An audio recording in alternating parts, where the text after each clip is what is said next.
Hello दोस्तों, आज की कहानी स्वभाव।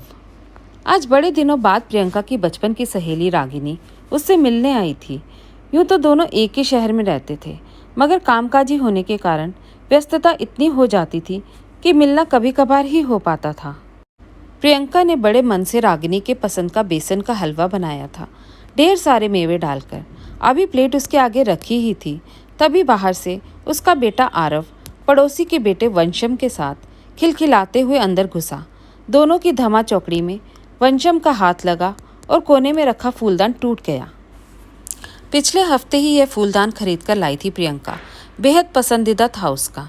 उसका चेहरा उतर गया, पर उसने अपने आप को संभाल कर वंशम को समझाते हुए कहा, बेटा, घर के अंदर ऐसे धमा चौकड़ी नहीं करते, देखो नुकसान हो गया ना। वंशम ने सहम कर कहा, सॉरी आंटी, गलती से हो गया। प्रियंका ने कहा, कोई बात नहीं, आप दोनों बैठकर लूडो खेलो, और टूटे हुए फूलदान के टुकड़े समेटने लगी। अभी तो वह सारे टुकड़े समेट भी नहीं पाई थी कि तभी उसकी पड़ोसन वंशम की माँ धमधमाते हुए आ पहुंची और तीखे स्वर में प्रियंका से बोली, प्रियंका, तुम अपने बच्चे को कुछ तमीज सिखाई भी है या नहीं? सोफे पर पानी गिरा डाला। पूरे 55,000 का सोफा है हमारा, और दूसरे के घर जाते हैं तो कम से कम तमीज से रहना तो सीखे। उसके बेटे आरव ने यह सब सुनकर सहमते हुए कहा, मम्मी, मैं तो वंशम को बुलाने गया था और वहाँ पानी पीने लगा तो कुछ बूंदें सोफे पर छलक कर गिर गई। मम्मी, मैंने ऐसा जानबूझकर नहीं किया था। पड़ोसन ने फिर उसे डपटा, तू तो चुप ही रह, बित्ते भर का छोकरा और जुबान गज भर की। अपने घर में ऐसी चीज़ें हों तब तो समझेगा, पूरा सोफा बिगाड़ दिया। प्रियंका, तुम आइंदा से कभी इसे मेरे घर भेजना तो थोड़ी तमीज सिखा कर भेजना। आगे से फिर ऐसा हुआ तो मैं फिर आगा पीछा कुछ नहीं सोचूंगी। हाँ। प्रियंका को क्रोध तो बहुत आया, फिर भी उसने शांत स्वर में पड़ोसन से कहा, मिसेस शर्मा, आप चिंता न करें, मैं इसे समझा दूंगी। बच्चों से छोटी मोटी गलतियां होती रहती हैं। मिसेस शर्मा फिर बिफरी, अरे तुम इसे छोटी गलती कह रही हो? इसने आज ऐसा किया है, कल कुछ और करेगा, लगाम कसो इसकी। अब रागिनी से रहा नहीं गया। उसने उठकर कहा, मिसेस शर्मा, बस बहुत हो गया। प्रियंका आपसे कुछ कह नहीं रही है, इसका मतलब यह नहीं कि आप कुछ भी बोलते जाओ। अभी अभी आपके बेटे के हाथों से लगकर यह फूलदान टूट गया है, पर प्रियंका ने तो आपसे इसकी शिकायत नहीं की। उसने प्यार से आपके बेटे को समझा दिया, अगर आरव से पानी की कुछ बूंदें सोफे पर छलक भी गई तो पानी ही तो है, सूख जाएगा। कौन सा उसने बाल्टी भर पानी आपके सोफे पर उड़ेल दिया है?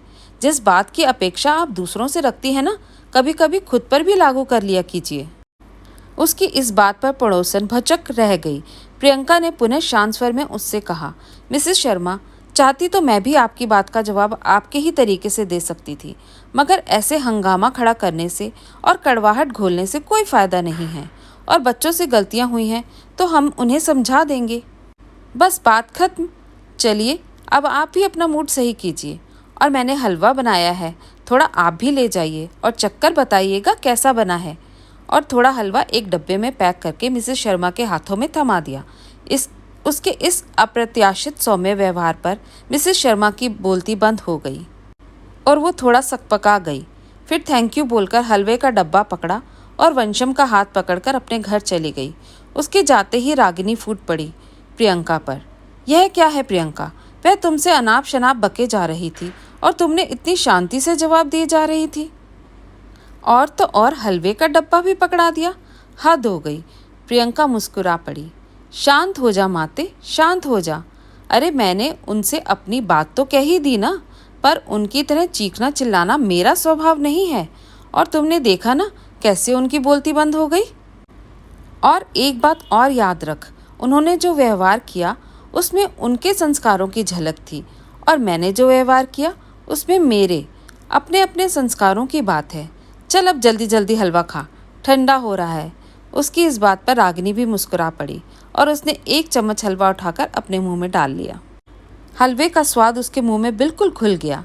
उसने चटकारे लेते हुए कहा, यह हलवा तो बहुत ही स्वादिष्ट है, और मीठापन बिल्कुल तेरे संस्कारों जैसा। और दोनों सखियां खिलखिला पड़ी। धन्यवाद दोस्तों। कैसी लगी आपको आज की ये कहानी? पसंद आई तो लाइक और शेयर ज़रूर कीजिए। नए हैं तो चैनल को सब्सक्राइब करना बिल्कुल भी मत भूलिए।